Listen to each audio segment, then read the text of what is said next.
Good morning everyone, welcome to part number 2 kinematics class.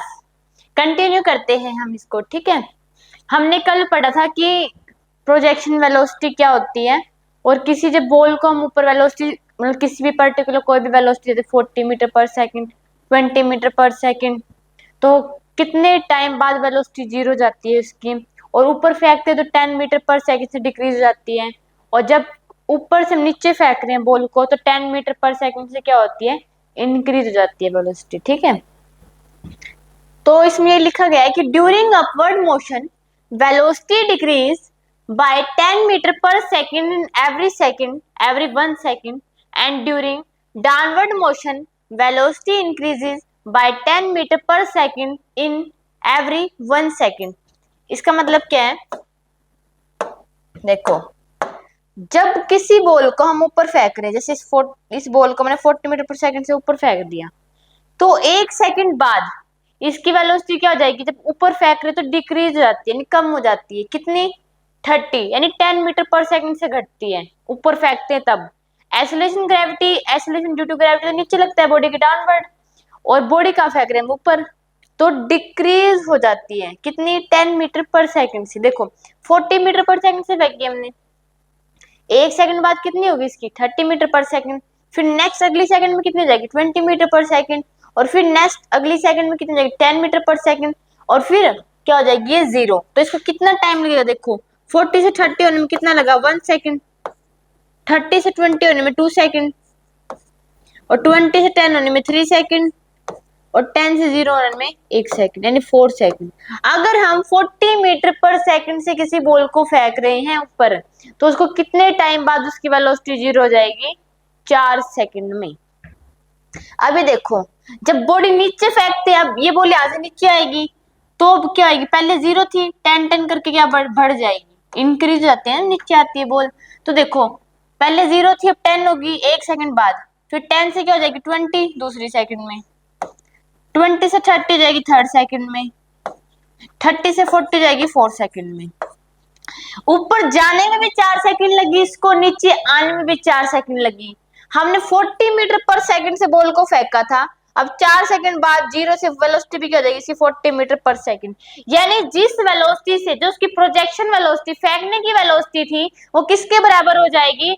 जो velocity, जिस velocity strike करेगा वो उसके बराबर हो जाएगी। यानी प्रोजेक्शन वेलोसिटी किसके बराबर हो जाएगी? वेलोसिटी ऑफ स्ट्राइक, जिस वेलोसिटी से बॉडी नीचे आके टकराएगी। ठीक है, 4 सेकंड जाने के लगे और 4 सेकंड ही आने के लगे, यानी टाइम ऑफ एसेंट मतलब जाने का टाइम और आने का टाइम क्या होगा? बराबर। ऐसे नहीं हो सकता कि यहाँ 4 सेकंड लग रहे हैं ऊपर जाने में, वेलोसिटी जीरो होने में, और फिर जब नीचे आएगी तो बॉडी 5 सेकंड लगेंगे उसको, ऐसा नहीं होता।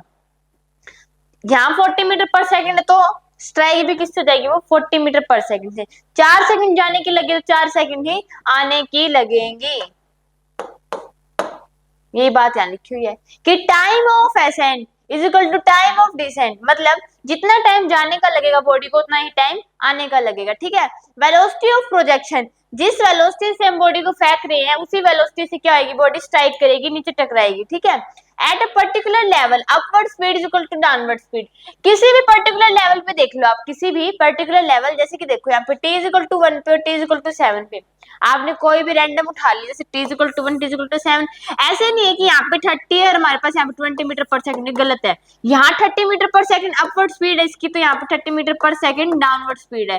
यानी किसी भी पर्टिकुलर लेवल पे दोनों, जो भी दो लेवल हम रैंडम ले, जैसे इसको ले ले t इज इक्वल टू 27 पे, तो यहाँ 30 metre per second upward direction में, 30 मीटर पर सेकंड क्या है? Downward direction.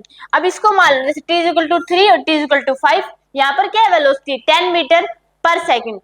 अगर t इज इक्वल टू 3 पे 10 मीटर पर सेकंड ऊपर है, लेकिन यहाँ पे क्या 10 मीटर पर सेकंड से डाउनवर्ड है, लेकिन है क्या? बराबर।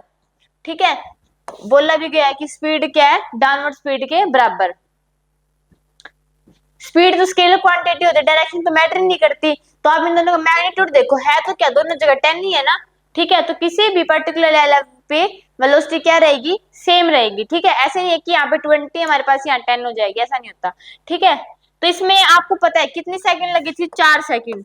जब हमने 40 मीटर पर सेकंड से बॉल को फेंका तो 1 सेकंड बाद कितनी जाएगी? 30, फिर अगली सेकंड में 20, अगली सेकंड में 10, और 10 से फिर 0, कितना टाइम लग गया उसको, 4 सेकंड, यानी 4 सेकंड ही क्या लग गया आने का। तो इसमें क्या है 4 इज इक्वल टू 4, क्योंकि जाने का टाइम और आने का टाइम क्या है बराबर। यहाँ 40 मीटर पर सेकंड थी तो स्ट्राइक भी किससे हो रही है 40 मीटर पर सेकंड से।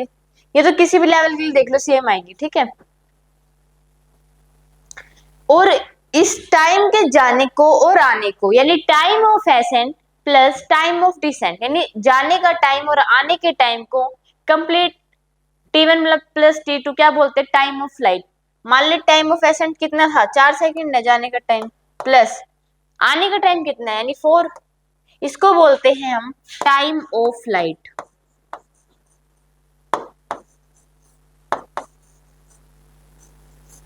कितना आ गया हमारे पास 8 सेकेंड, यानी time of ascent plus time of descent, यानी आने का टाइम और जाने का टाइम कितनी कंप्लीट जर्नी की है उसने, उसको हम क्या बोलेंगे टाइम ऑफ फ्लाइट। अब देखो a ball is thrown upward with initial velocity of 50 metre per second, find its time of flight. अब आप ही देखो इनिशियल वेलोसिटी क्या गिवन है, हमने 50 मीटर पर सेकंड से किसी बॉल को फेंका, आपको टाइम ऑफ फ्लाइट बताना। आपको पता है टाइम ऑफ फ्लाइट क्या होता है, टाइम ऑफ एसेंट प्लस में टाइम ऑफ डिसेंट, आने का टाइम और जाने का टाइम, ठीक है। 50 मीटर पर सेकंड से फेंका तो आप बता सकते हो कितने टाइम बाद वेलोसिटी जीरो जाएगी बॉडी की। 50 से फेंका, 1 सेकंड बाद कितनी जाएगी 40, अगली सेकंड में 30, फिर थर्ड सेकंड में कितनी जाएगी 20, फोर्थ सेकंड में 10 और फिफ्थ सेकंड में कितनी जाएगी 0, यानी 5 सेकंड लगेंगे इसको ऊपर जाने के लिए। 5 सेकंड ऊपर जाने के लिए लग रही है तो 5 सेकंड बाद जब वो नीचे आएगी तो 50 मीटर पर सेकंड हो जाएगी, यानी टोटल कितनी लगी इसको 10 सेकंड। 5 सेकंड जाने की और 5 सेकंड ही आने की, इसी को तो हम क्या बोलते हैं टाइम ऑफ फ्लाइट, ठीक है। तो ये कितना आ जाएगा 5 plus 5 is equal to 10 second, हो गया।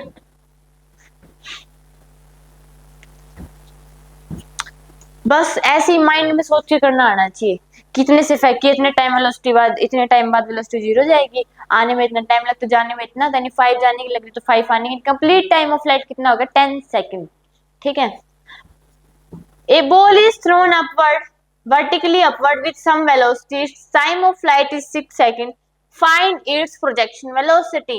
आपको टाइम ऑफ फ्लाइट गिवन है कितना 6 सेकंड, कंप्लीट आने का टाइम और जाने का टाइम मिला के गिवन है 6 सेकंड, यानी आपको पता है टाइम ऑफ फ्लाइट किससे आता है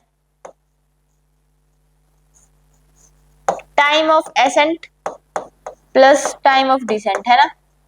तो देखो ये आपको 6 सेकंड गिवन है, इसका मतलब ये कंप्लीट 6 यानी 3 सेकंड आने की लगी होंगे और 3 सेकंड जाने की, है ना। देखो आपको देखो ये क्या होते हैं दोनों टाइम बराबर ही होते हैं, ये टाइम ऑफ इनको टी मान लो तो कितना आ गया 2t इज इक्वल टू 6, तो t क्या आ गया यहाँ पे 3 सेकंड, यानी किसी भी एक टी को मान लो टाइम ऑफ एसेंट कितना आ रहा है 3 सेकंड आ रहा है आपके पास, और प्रोजेक्शन वेलोसिटी पूछी गई है। अब उसको मान लो जाने में 3 सेकंड लगी थी, जाने में इसको 3 सेकंड लगी थी और 3 सेकंड ही आने में लगी थी, इसका मतलब वेलोसिटी कितनी होगी इसकी 30 मीटर पर सेकंड। तो हम 30 से फेंकेंगे तभी तो 1 सेकंड बाद 20 हो जाएगी, अगली सेकंड में 10 और अगले सेकंड में 0। 3 सेकंड में कब होएगी वेलोसिटी 0, इन 30 मीटर पर सेकंड से फेंकने पर 3 सेकंड लगती हैं, तो इसका मतलब इसकी वेलोसिटी क्या हो जाएगी projection velocity 30 metre per second, ठीक है। आपको टाइम ऑफ एसेंट गिवन है 10 सेकंड, टाइम ऑफ डिसेंट बताने क्या आ जाएगा 10 सेकंड, तो टाइम ऑफ जो एसेंट है वो किसके बराबर होता है टाइम ऑफ डिसेंट के, पता ही आपको।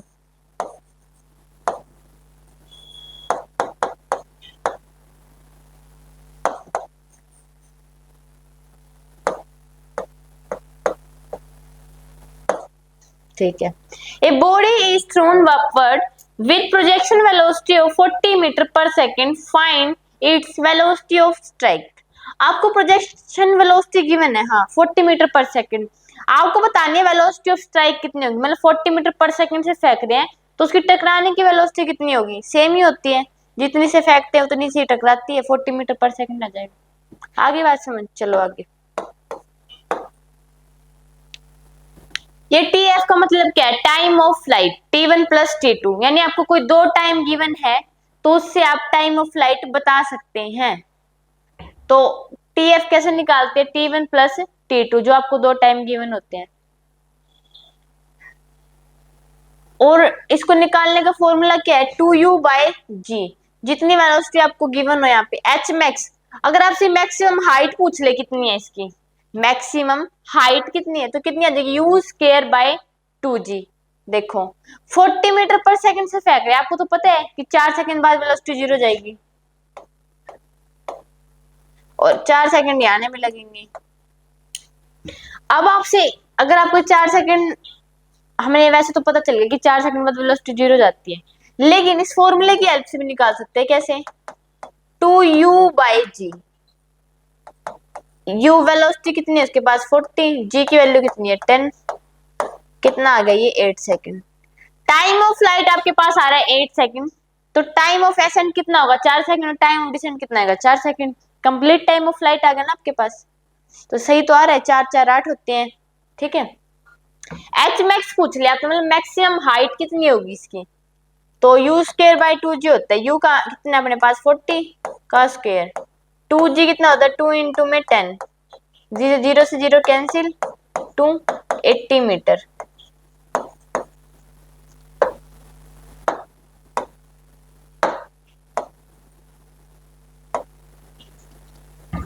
कर लीजिए नोट।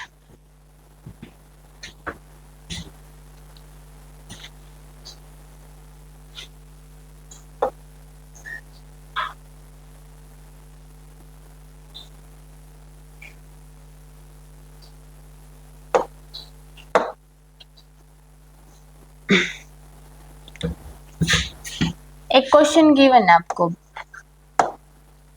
अगर किसी बॉल को हम 60 मीटर पर सेकंड से फेंक रहे हैं,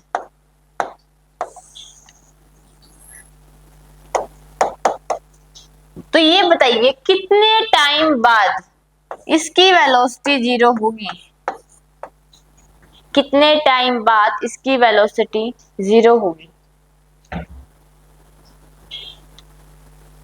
उसका टाइम ऑफ फ्लाइट कितना आएगा?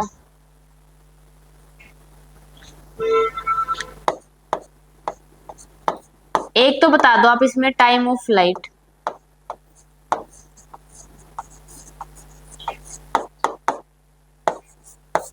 वेलोसिटी ऑफ स्ट्राइक,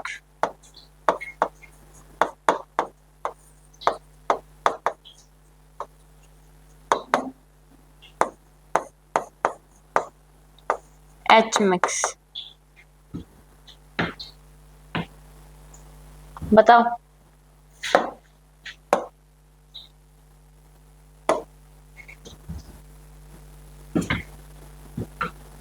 देखो 60 मीटर पर सेकंड है, ठीक है, आपको पता है 1 सेकंड बाद इसकी वेलोसिटी कितनी हो जाएगी? ये t=0 था हमारे पास, ये t=1, यहाँ 60 से फेंका तो 1 सेकंड बाद कितनी जाएगी इसकी? 50 मीटर पर सेकंड। 10 10 से घटती है, अगली सेकंड बाद कितनी जाएगी?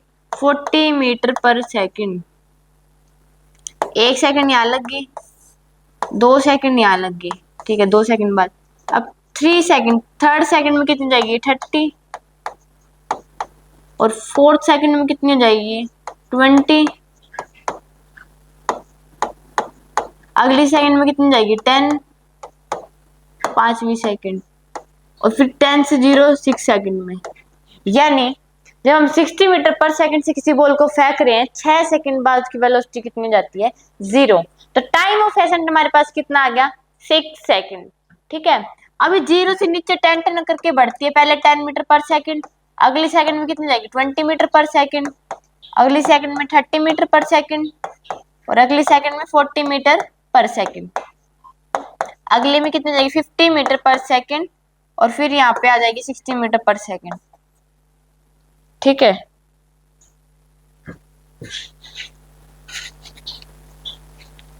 तो इसको 6 सेकंड ऊपर जाने की लगी, तो 6 सेकंड नीचे आने की, तो इसको कंप्लीट लुक क्या बोलते हैं हम? Time of flight. तो 6 प्लस 6 कितना आ गया 12 सेकेंड। सेकंड था वेलोसिटी ऑफ स्ट्राइक। अब 60 मीटर पर सेकंड से फेंके तो 60 मीटर पर सेकंड से तो स्ट्राइक करेगी, सेम होती है वेलोसिटी। एच मैक्स पूछा, आपको पता है यू स्क्वायर बाय 2g से बताते हैं। यू अपने पास वेलोसिटी कितनी है 60 इंटू 60, 2g मतलब 20, 180 मीटर। चलिए आगे कर लीजिए नोट इसको।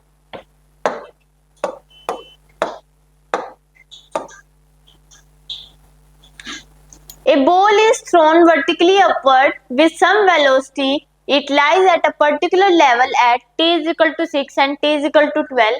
Find its projection velocity. आपको दो पर्टिकुलर लेवल का टाइम गिवन है और आपको प्रोजेक्शन वेलोसिटी बतानी है।